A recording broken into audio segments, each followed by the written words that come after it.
வரை முதல் கல்லறை வரைக்கும் சில்லறை வேணும் சிநேகிதா.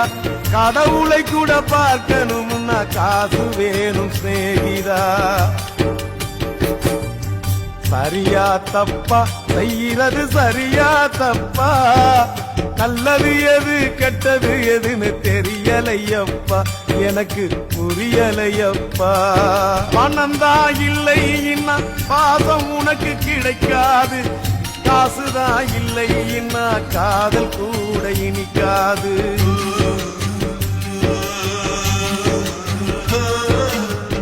பெத்த தாயிடத்தில் பட்ட கடன் ஏராளம், ஏதோ முடிஞ்சவரை அடைச்சிடுவேன் என்னாலும்.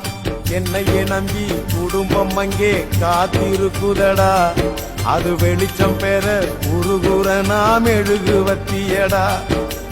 ஆக மொத்தம் எதுவும்